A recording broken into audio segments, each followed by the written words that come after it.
Leemos la bendita palabra en el nombre del Padre, del Hijo y de su Santo Espíritu, a la luz de las Sagradas Escrituras en segunda carta de Pedro 1, versículo 1 hasta el 4.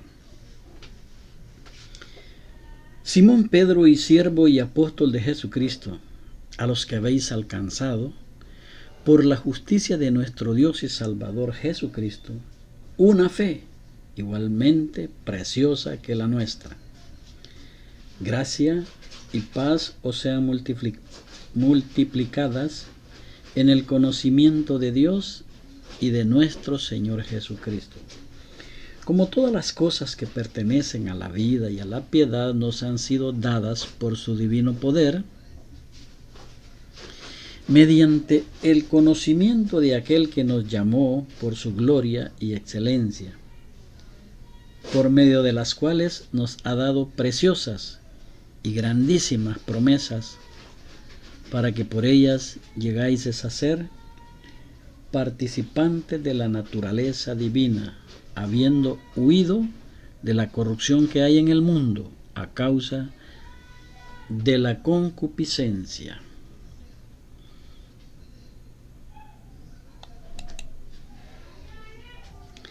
En la segunda carta de Pedro, capítulo 1, del 1 hasta el 4, hemos encontrado el don del conocimiento de Dios y de nuestro Señor Jesucristo, que es por medio de la fe, o que tiene que ser por medio de la fe.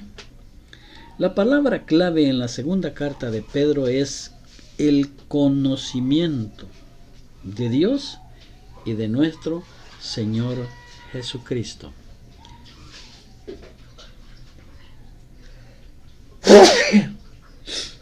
Y el peligro respecto al cual Pedro escribe es la enseñanza falsa. En primera de Pedro se describe a Satanás como un león rugiente, porque el tema de la carta es la feroz persecución que estaba a punto de sobrevenirles a los santos de aquella época. Pero en la segunda carta de Pedro, Satanás es una serpiente buscando engañar, usando las mejores artimañas de las cuales él es experto. En Juan 8:44 y 45 dice: vosotros sois de vuestro padre el diablo, los deseos de vuestro padre queréis hacer. Él ha sido homicida desde el principio y no ha permanecido en la verdad, porque no hay verdad en él. Cuando habla mentira, de suyo habla, porque es mentiroso y padre de mentira. Y a mí, porque digo la verdad, no me creéis. Jesús nos dice la verdad. La enseñanza falsa dentro de la iglesia es mucho más peligrosa que la persecución externa, porque veamos qué nos dice el libro de los Hechos, capítulo 20, del 28 al 32. Por tanto, mirad por vosotros y por todo el rebaño en que el Espíritu Santo os ha puesto por obispos, para apacentar la iglesia del Señor, la cual él ganó por su propia sangre. Porque yo sé que después de mi partida entrarán en medio de vosotros lobos rapaces que no perdonarán al rebaño. Y de vosotros mismos se levantarán hombres que hablen cosas perversas para arrastrar tras sí a los discípulos. Por tanto, velad, acordándoos que por 3 años de noche y de día no he cesado de amonestar con lágrimas a cada uno. Y ahora, hermanos, os encomiendo a Dios y a la palabra de su gracia, que tiene poder para sobreedificaros y daros herencia con todos los santificados. La enseñanza falsa dentro de la iglesia es mucho más peligrosa que la persecución. Por eso, mirad por vosotros y por el rebaño donde el Espíritu Santo os ha puesto.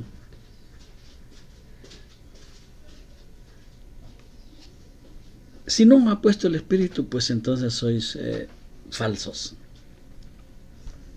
La persecución siempre ha limpiado y fortalecido a la iglesia.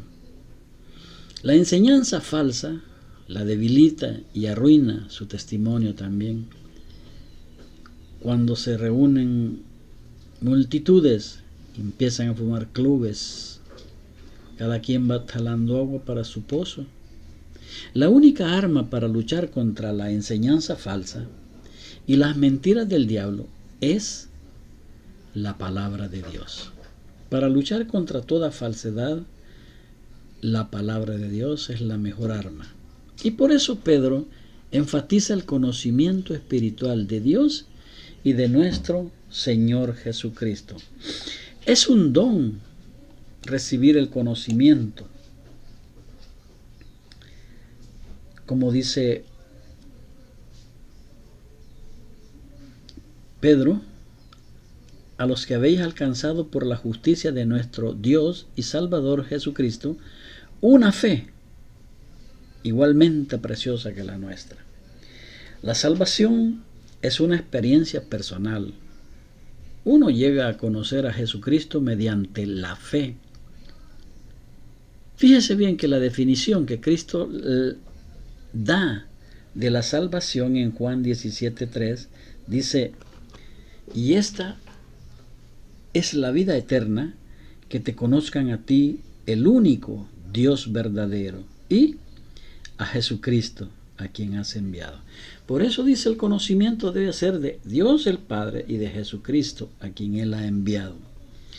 No es suficiente conocer acerca de Cristo o sobre Cristo.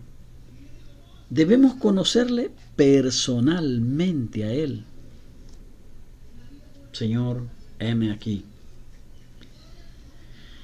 En Filipenses 3:10 nos dice, a fin de conocerle, a nuestro Señor Jesucristo, y conocer también, con fin de conocerle, y el poder de su resurrección, y la participación de sus padecimientos, llegando a ser semejantes a Él en su muerte. No importa, siempre vamos a morir.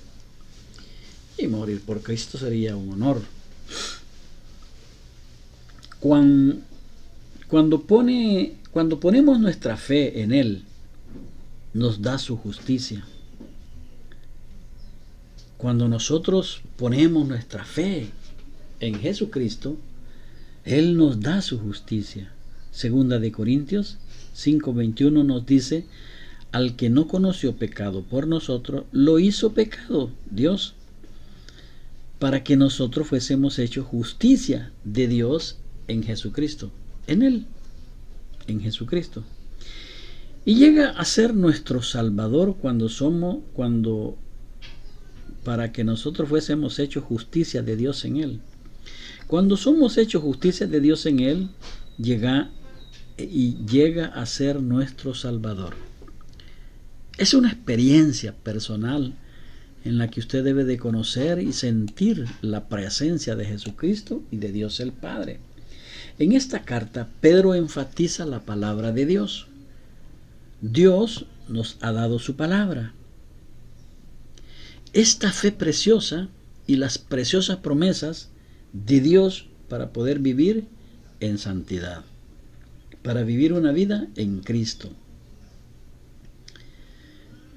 Al escribir estas palabras, el apóstol Pedro debe haber pensado en su testimonio cuando él era rebelde al Señor Jesucristo. O cuando él, allá en el libro de Juan 6:68, responde Pedro. Le respondió Simón Pedro, Señor, ¿a quién iremos? Tú tienes palabras de vida eterna. Aquel apóstol soberbio, rebelde, había recibido tanta revelación de parte de Dios el Padre, Por eso aquí ya es transformado y cambia. ¿A quién iremos? Tú tienes palabras de vida eterna.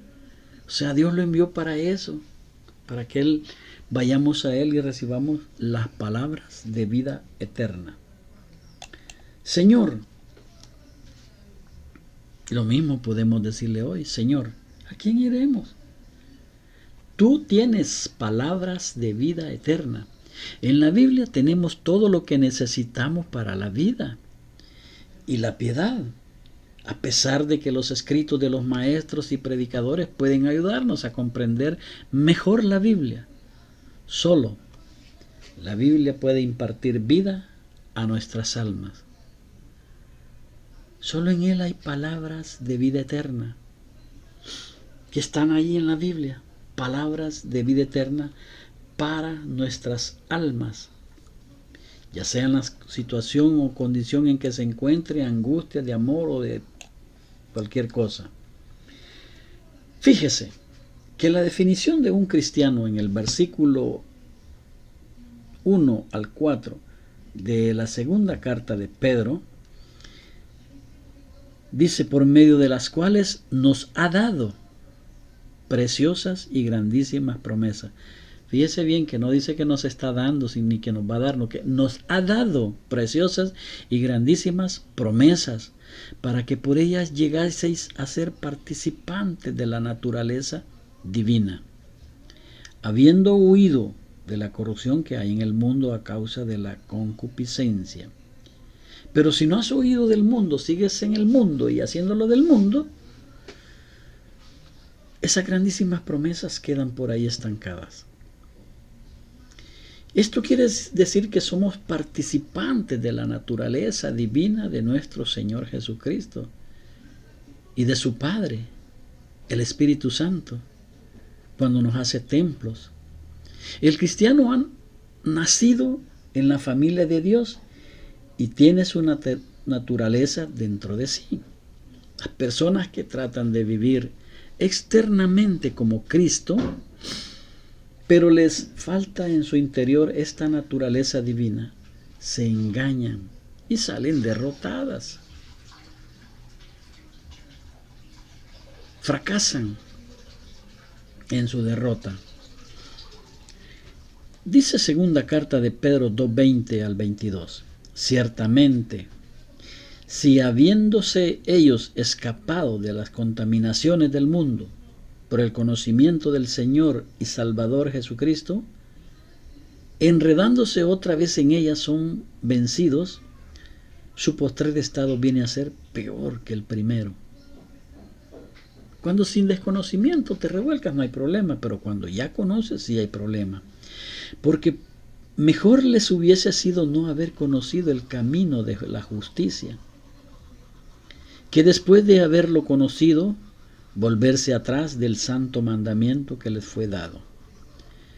Pero les ha acontecido lo del verdadero proverbio: el perro vuelve a su vómito y la puerca lavada a revolcarse en el cieno, en el lodazal. Se engañan y salen derrotados, dice, y contrastamos 2 Pedro 2, del 20 al 22, donde hallamos una descripción de los cristianos falsos o mediocres. Dice que estos han escapado de la contaminación del mundo, pero no han escapado de su corrupción. O sea, se han lavado por fuera, pero su interior no ha cambiado, sigue entenebrecido, oscuro, lleno de cieno. 2. Tienen un conocimiento mental de Cristo y no una fe de corazón puro. Hablan con una habilidad, pero no tienen una fe en el corazón, una fe que lo lleve a Cristo. Simplemente lo conocen por la letra superficial. No son verdaderamente salvos, porque vuelven a la vida vieja después de profesar la fe por un tiempo. Luego la fe se vuelve a apagar. Estos falsos cristianos son perros y puercos que han sido lavados, o sea, reformados, pero no se transformaron, pero que nunca han recibido la nueva naturaleza en Cristo. Entonces, cuando Simón Pedro, el apóstol, siervo y apóstol de Jesucristo, a los que habéis alcanzado por la justicia de nuestro Dios y Salvador Jesucristo, una fe igualmente preciosa que la nuestra, dice Pedro. O sea, que ellos tenían una fe ya cambiada, acérrima. El saludo, gracia y paz sean multiplicadas en el conocimiento de Dios y de nuestro Señor Jesucristo. Como todas las cosas que pertenecen a la vida y a la piedad nos han sido dadas. La vida es Cristo. La piedad es la representación de toda la vida y pasión y muerte de nuestro Señor Jesucristo, que vino al mundo, siendo espíritu se hizo hombre, habitó, vieron su gloria y todo eso. La piedad nos han sido dadas por su divino poder, mediante el conocimiento de aquel que nos llamó por su gloria y excelencia, por medio de las cuales nos ha dado preciosas y grandísimas promesas, para que por ellas llegáis a ser participantes de la naturaleza divina, habiendo huido de la corrupción que hay en el mundo, a causa de la concupiscencia. Decimos que aquí hay dos caminos, uno que lleva a la verdad y uno que lleva a la falsedad. O conocemos a Dios directamente a través de Jesucristo, y conocemos a Jesucristo a través del Padre, y Jesucristo nos lleva al Padre. El Espíritu nos va empujando a Cristo. Cristo nos recibe y nos lleva al Padre, para que el Padre nos llene y nos convierta en un templo y morada del Espíritu de Dios. Y luego Jesucristo nos recibe para resucitarnos en el día postrero, porque Cristo en vosotros es la esperanza de gloria.